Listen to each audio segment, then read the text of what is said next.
So, welcome to all of you. This is going to be a job search workshop.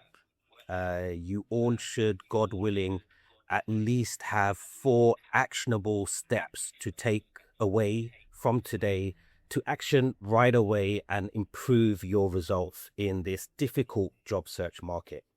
So there will be some QR codes at the end. Be ready to obviously look at the options that we offer and sign up to our website if you haven't done so already, so we can begin supporting you and helping you on this journey. So very firstly, your job search. Step number one is all about your career direction. So, we all have busy lives, a lot of stuff that goes on around us, not just, our career. And funny enough, from the 20 years of experience that I have, I've noticed that most people spend more time and money on planning what they're going to do on Friday night rather than on their future, you know? And your career itself actually impacts your income, your confidence, your happiness, your family life, the car that you drive, the house that you own. It's such a big impact on our actual lives, yet we do not invest enough time, money, energy into our career paths. And you've already taken a fantastic step today by joining this webinar, because this is you investing time and effort into yourselves so you can actually progress up this career ladder. I studied computer science at university. Actually, before I went to decide which career or which education path I was going to take, I was confused. I went through that challenge of, what is my career path? What is my journey?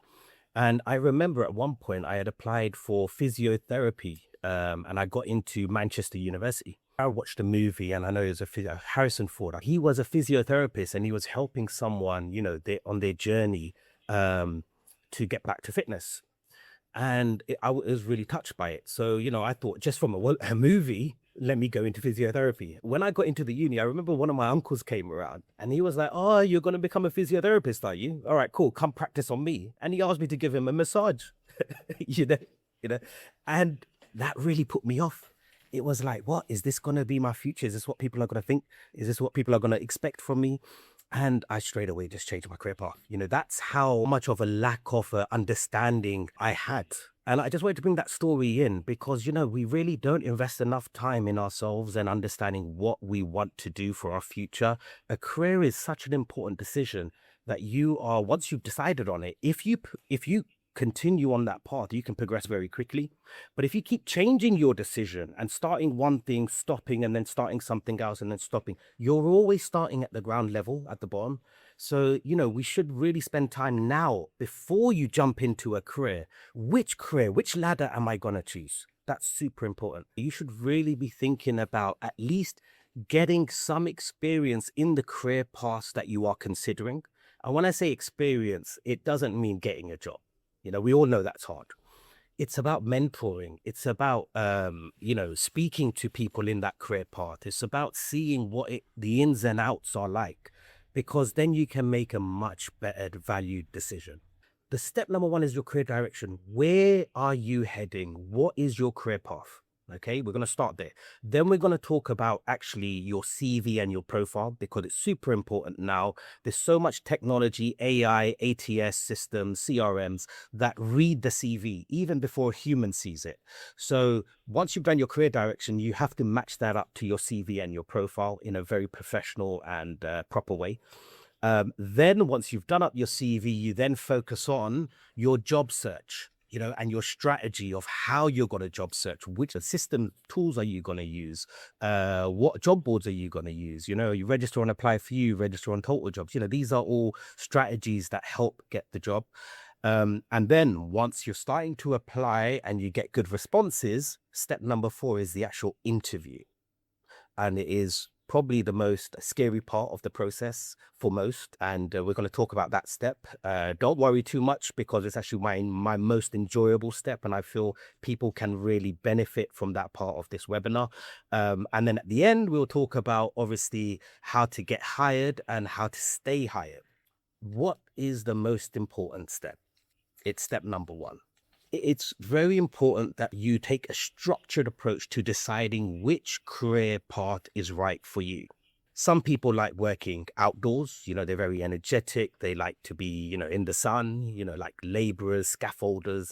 And this is the type of things that you should consider. Am I more outdoor? Do I like more physically active jobs? Or am I more indoor and I like office management, admin, sales, etc.? The second question to ask yourself is, am I people focused? So do I like a bit like what I'm doing now, very people focused, talking to people, helping them, consulting them, selling to them, whatever it might be? Am I more people focused or am I more process focused? It's a very different job. One is alone and you're working on processes and tasks, and one is with other people. Really think about what I enjoy and what I am good at and what I don't enjoy, because that should help you make this decision. Think about, do I like work to be very routine or do I like to have variety, something different, something that, gives me, a challenge every day? Some people like that. Some people hate it. I love the challenge, so you think these through and it really helps you make a better decision. And then lastly, but most importantly, am I talking, communicating? Is that my skill? Is that what I like to do?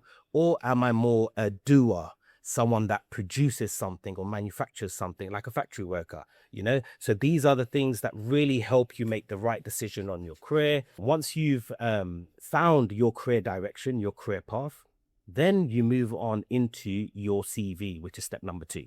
All right. Don't jump into step number 2 without doing step number 1. So if I'm a sales executive, they want to see the word sales. They want to see that I've got a good CV and I have experience in sales. And then they want to see my numbers, my accolades, my achievements, how good a salesperson am I? And that's how then your CV gets known. CVs are looked at for about 20 seconds by a recruiter before deciding on, are they going to call you or are they going to interview you or not? That they don't read the whole CV. They will scan it. So make sure your best bits are at the top of the CV. That's how you're going to maximize your success. Make sure that it's structured in a way which really shows and jumps out, your key accolades. Make it 2 pages maximum. Don't go over 2 pages, unless you have got, 20, 30, 40 years of experience that you're trying to, get in. And then I would understand it maybe being a bit longer. Otherwise, 90% of us can fit our career on 2 pages. All right. It just makes it easier for recruiters to be able to make a decision much easier. We built a CV builder. It's available on our website. Please do utilize it and benefit from that. We also offer CD review services or CD writing services. So feel free to reach out to me or the team where we can look at your CV and what we'll do to improve it. Some of the mistakes I see on the CV still today is we focus too much on the basic duties. It's stuff like make sure the office is clean and tidy. Is that really the most important responsibility as an office manager? I don't believe so. A recruiter doesn't believe so. A recruiter would want to see stuff like ensuring maximizing the office revenue or ROI, maximizing the morale in the office, ensuring our monthly meetings are successful, ensuring the team is on target, ensuring the team meets the deadlines. These are more important points as an office manager that need to be on the CV. Remember, your CV is your passport. It's probably the first thing that they're going to see about you. So it needs to have the absolute best, only positive language. We don't use things that are going to, come across in a negative way. It's got to be, assumed positive. So only focus on your key wins and your key successes. Then you want to make sure that your CV is updated on your profile. It's very important that your profile matches up. Too many people have a CV, and then when we go to their LinkedIn, it's like, oh, you missed out a job or two. So bear these things in mind, especially when you're going for the interview, that, your personal profile, your LinkedIn profile, your Facebook presence, your social presence needs to match up to what you're trying to say on your CV. All right. Hobbies and interests. Too many people just leave it out, or they just write one line like, reading, cooking, playing football. What a waste of a line. What a waste of, an opportunity to sell yourself. Let me give you an example of a job seeker, actually. Someone wrote on their CV, I play golf, and they put their handicap. I'm not a big golfing fan, so I don't remember what his handicap was or how good it was. But he mentioned it on his CV. We got him an interview. The interviewer and the candidate, they spent 45 minutes off that interview. It was an hour interview. They spent 45 minutes talking about golf. And the candidate came out. He said, that wasn't even an interview. It was like talking to a friend and we were talking about golf. I got a call about half an hour later, and the employer said to me, yeah, offer him the job. He's absolutely amazing. He's perfect. And I said, so what did you guys talk about? He goes, we didn't actually talk about the job, but I just know he can do it. And he started, and I think he's still there now. So, there's things like that people miss out the chance, So really use these sections, especially if your experience is lacking, So a lot of you on this call today, your work experience might be lacking, or it might be a bit jumpy, or there might be problems on it. So what can you do to overcome that concern? And that's focusing on your positives. So definitely everyone has hobbies and interests. So let's move on to step number 3, which is job searching properly. All right. So remember, if you've got a good CV, every job you apply for, you should be getting a good response. Someone should be like, wow, that's an amazing candidate for what I'm looking for. So how would you job search properly? Remember this, a great CV means nothing if no one sees it, right? So you got to make sure you get it out there. Now, that doesn't mean just endlessly applying to, hundreds of jobs every day or every week. It's about putting it in the right places, under the right eyes, so the good, the relevant, recruiters, employers see your CV, okay? And then making sure you're engaging with them so that they take it serious, all right? And then they respond to you. So, using job boards, using LinkedIn, very important for networking, using Apply for You, where you can actually engage with us, where we can chase up the employer and try to get you a response. All these type of facilities and, opportunities are there for you to maximize step number 3. Make sure that you're applying to relevant jobs. Try to tailor your cover letter and CV for that job. I don't mean write a whole new CV every time, but make sure it's relevant to the job you're applying for. Okay. And something to make this easier on you guys is we've built a system whereby during the application flow, you have an option, and you will be given free credits at the end of this call. So do stay to the end. But we built a cover letter builder. It's done through AI, which is beautiful, and we've trained it up over the last few years. But what it does is it looks at your CV and it tailors a cover letter for that job application that you're about to make. Okay, so make sure that you're doing that and using these type of features. Second thing, set daily targets for yourself. Some people apply for 4 jobs a day, 5 jobs a day. Some people apply for 10 jobs a day. So make sure you're setting a target. Again, we have another feature on our Apply For You platform where we can actually, using technology and the team, apply to up to 10 jobs a day on your behalf, So you could be sleeping, playing, working, whatever it is, looking after the kids. And behind the scenes, applications are going out on your behalf. So it's a really cool feature, hence the name Apply For You. And remember, consistency beats motivation. Make sure that you are trying no matter what, no matter how you're feeling. You're applying to jobs no matter how you're feeling, even if you are not quite, motivated or tired or whatever it is. Make sure you be consistent with this approach, and then you will maximize your successes. All right, so we're straight into step number 4. Remember, in all the steps so far, we've actually not got the job. We've put a lot of effort, a lot of time, possibly even money behind this to get to this stage. And now, guess what? It's worked. I've got an interview. I'm going to meet the owner of ABC company. Remember, before the interview, you've not got the job. You're going into this interview without the job. So what's the worst that's going to happen? You'll come out the interview still without a job. So you've lost nothing, but you have everything to gain. And that is how we must behave before, during, and after this interview. Okay, you've got nothing to lose. So make sure you give it your all. 100%. 100% energy, 100% confidence, a nice big smile as you walk in, a good handshake. You know, the basics. Do the basics well and you will succeed. You'll surprise yourself, you know?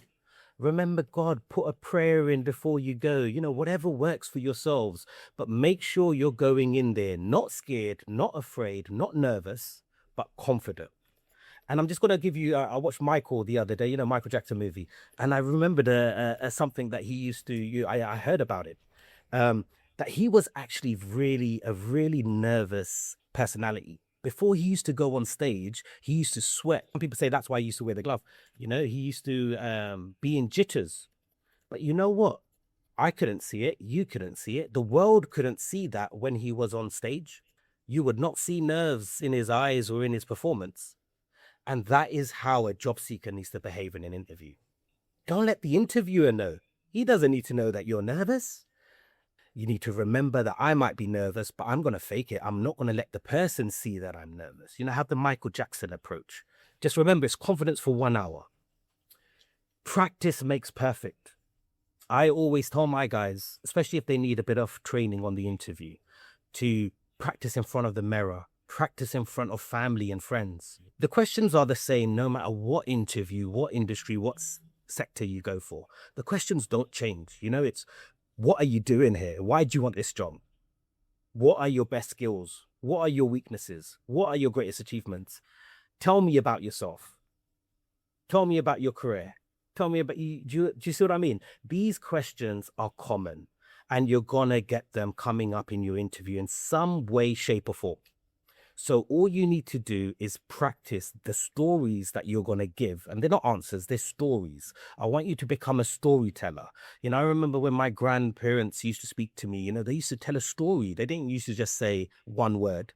They used to say, back in the day during the war, I was, you know, it was thunderstorming and I was set to go out on a mission. And, you know, they set the scene and tell you the story. You do the same in your interview. Back when I was working for ABC company, you know what? We were going through a really tough time. They were struggling. I walked in there and I turned it around. And don't forget, conversations, not interviews. Ask them questions also. How long have you been here? What do you like about this company? What's your progression like? And you know what? Interviewers love it, you know, because it shouldn't just be a one direction interview. It should be a two-sided conversation. And like I said about the example about the golf conversation for 45 minutes, it worked and the guy got the job. So take that as learning, have a conversation, enjoy it. Remember the last thing, and probably one of the most crucial points from today, it's not what you say, it's how you say it. Be yourself, but the best version of yourself. So say it in your style with confidence, with belief, and you're going to get the result. All right. In an interview, when someone judges you during an interview, what they're listening to are three main things. It's the energy, your tone, and your words. People tend to think the words are the most important thing, and they're not. It's your energy, it's your belief. Yeah, it's your confidence. That's what they're listening to, not the words. So remember to spend more time and effort on thinking about how you're coming across rather than researching the company and writing down what you're going to say. When everything else fails, this is your safety net. It's called the STAR method. It's not something that I created. So when you are stuck, when you don't know what to say, at that moment, you go to the STAR method, which is very simple. It's situation. So you set the scene. So back in the day, or back when I was working for ABC Limited, all right? Then you go into the task, what the challenge was. So back in the day when I worked for ABC Limited, the challenge was me managing the team. The team was all over the place. What you did, action. So what I did was I started setting KPIs. I started monitoring them, reporting weekly. What was the result? Result. What you achieved. By doing this, by month 3, we were the most successful team in the business. Do you see how simple? Once you think situation, task, action, result, you're going to have an answer. practice this STAR method. Too many people go in an interview and think they've got to come up with something new. No, you don't. You follow already what you've done in your step 1, 2, 3, and you use that in step 4. So we know our career direction. So we know our CV. We know how we've written it, what we've written in it. We should repeat what we've said in the CV, but now in person. Too many people think, oh, you've read my CV, so I shouldn't say it. No, too many interviewers come into an interview without even looking at the CV. So be prepared to just regurgitate your CV, but verbally, okay? Don't speak negatively about the past or negatively at all, full stop. Don't say stuff like, oh, I'm quite good at timekeeping. That's a negative. I'm very good at timekeeping. Or I'm great at timekeeping. Get rid of those negative words, quite, remove them from your interview answers. Always have questions prepared, even simple ones like, where's the company heading? What's the plans over the next 5 years? Things like that. And do not lack energy or belief. Like I said earlier about Muhammad Ali, use that. Make sure you believe in yourself, whatever you do. We help people set up businesses if that's something you're looking to do. We help people go into a side hustle, or people find jobs, or people find freelancing work, just something on the side. So these are things that people want to do. You believe in yourself, and there are ways that you will then achieve that. All right, so step 5, let's get you hired and let's stay hired. Okay, so don't be afraid to close the interviewer. Ask them, what did you think? Do you think I'm the right type of fit for your company? Have I got what it takes? Don't be afraid to ask these questions. And you're going to see in their eyes once you ask it, did you do well or not? Because if they're coming for saying, nah, you kind of know, damn, I need to say something else to get this interview back on track. So don't give up. Don't forget, you walked in the interview without the job. So worst case scenario, you're going to walk out still without a job. Okay. Negotiate your salary professionally. Don't be afraid to say what you deserve. All right. Normally companies appreciate that. And, just with my last hire, I remember the person said his demand, and we kind of agreed that, after probation period, let's hit that demand, but let's start off at a level that's a win-win. So, employers actually like it. I liked it. All right. Start strong. You always got to start an interview strong. First impressions count. Like, give a good handshake, a nice smile, be happy, be confident, be energetic, believe in yourself, and then that will follow through towards the end. All right. And then obviously always give your expectations and your feedback, or ask for feedback. Hey, thank you for watching. Hopefully you found that useful. We know finding a job is hard enough. We're here to make it easier. So like, subscribe, or contact us, and we'll help you land something great.